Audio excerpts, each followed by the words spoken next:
Good morning बच्चों। आज हम पारिस्थितिकी तंत्र के बारे में जानेंगे। पारिस्थितिक तंत्र एक जटिल प्रक्रिया होती है जिसमें जीव और उनके पर्यावरण के बीच में परस्पर क्रिया होती है।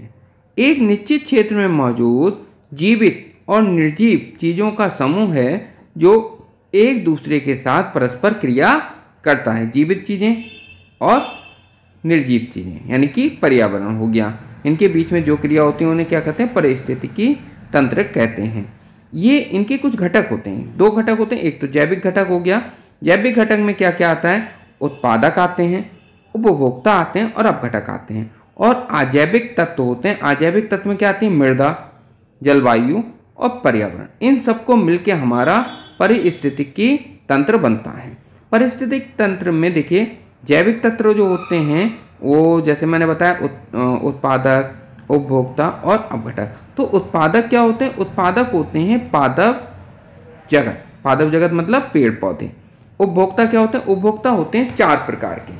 प्रथम उपभोक्ता, द्वितीय उपभोक्ता, तृतीय उपभोक्ता और उच्च मांसाहारी उपभोक्ता। एक एक करके हम इसे पढ़ेंगे। अभी अपघटक के बारे में भी आगे जानेंगे। और अजैविक तत्व जो होते हैं वो उसमें चार घटक होते हैं। एक कार्बनिक घटक, अकार्बनिक घटक और भौतिक घटक। ये जो कार्बनिक घटक होता है इसमें जल, लवण, गैस ये सब आती हैं।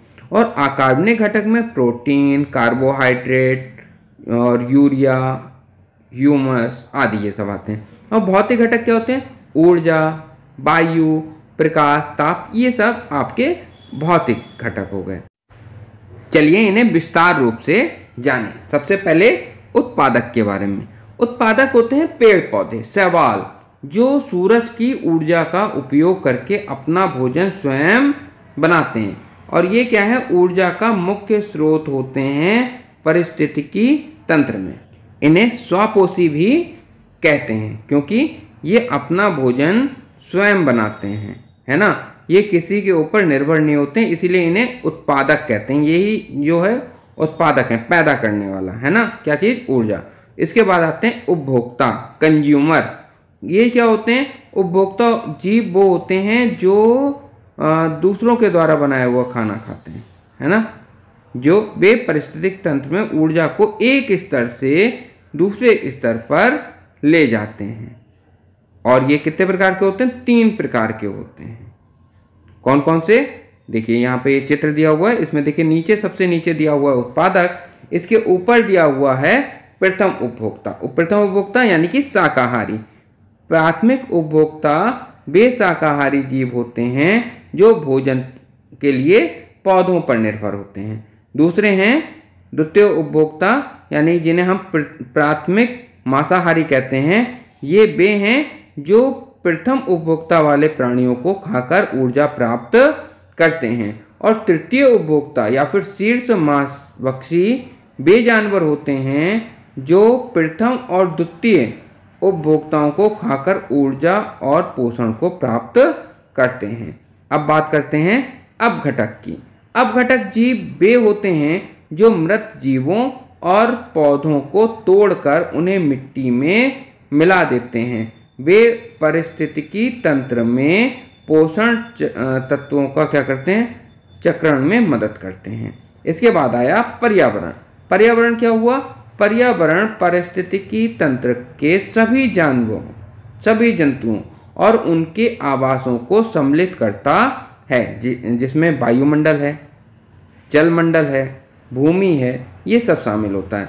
पर्यावरण पारिस्थितिकी तंत्र के सभी जानवरों के लिए आवश्यक है और उनके अस्तित्व को बनाए रखने में मदद करती है। जैसे वायुमंडल में देखो वायु है, जहाँ पे कौन रहता है? चिड़िया वगैरह रहती हैं। कितने प्रकार होते हैं इनके? देखिए तीन प्रकार के होते हैं। एक जलीय पारिस्थितिकी तंत्र, स्थलीय पारिस्थितिकी तंत्र और वायुमंडलीय पारिस्थितिकी तंत्र। ठीक है, एक एक करके इन्हें हम जानेंगे। पहले जलीय पारिस्थितिकी तंत्र।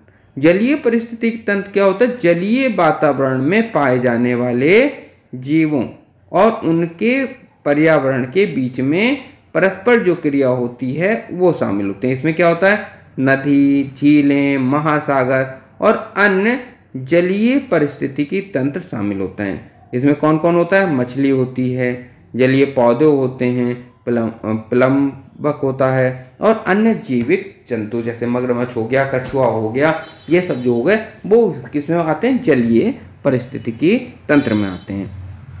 दूसरा हो गया स्थलीय पारिस्थितिकी तंत्र। स्थलीय पारिस्थितिकी तंत्र कौन सा होता है? जो स्थल यानी कि जमीन पे चलने वाले जानवर होते हैं उनको। इसमें क्या है? वन आता है, घास का मैदान आएगा, रेगिस्तान आएगा और अन्य स्थलीय पारिस्थितिकी तंत्र शामिल होते हैं। इसमें पेड़ होते हैं, पौधे होते हैं, जानवर होते हैं और अन्य स्थलीय जीव भी इसमें आते हैं। जो जमीन पे चलेगा वो क्या हो जाएगा? स्थलीय पारिस्थितिकी तंत्र का हिस्सा हो जाएगा। यानी कि जो जल में रहे वो जलीय परिस्थिति और जो जमीन पे चले वो स्थलीय। अब आया वायुमंडलीय, ये तीसरे प्रकार का। वायुमंडलीय कौन सा हो गया? जो वायुमंडल में पाए जाने वाले जीव हैं, यानी हवा में जो उड़ते हैं, है ना।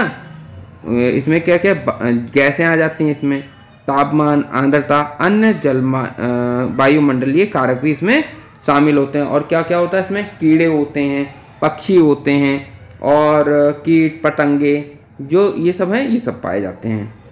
पारिस्थितिकी तंत्र के महत्व। पहला महत्व क्या है कि जैविक और अजैविक दोनों घटक पाए जाते हैं जिसमें पोषक तत्वों का पुनर्चक्रण होता है, जिसे जैव रासायनिक चक्र या पोषक तत्वों का आवर्तन कहते हैं। ऊर्जा का स्थानांतरण होता है और हमें स्वच्छ हवा और पानी मिलता है।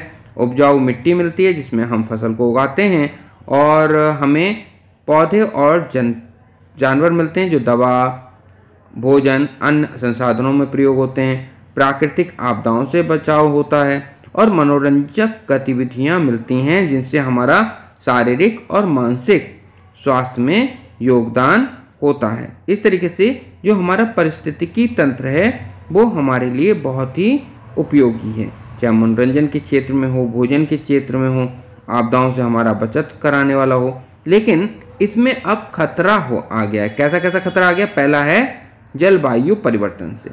औसत तापमान में वृद्धि से जो वनस्पति है इसका वितरण बदल रहा है, खाद्य श्रृंखला प्रभावित हो रही है। इसमें से स्थानीय प्रजातियां जो हो उन्हें नुकसान हो रहा है, उन्हें बीमारियां हो रही हैं।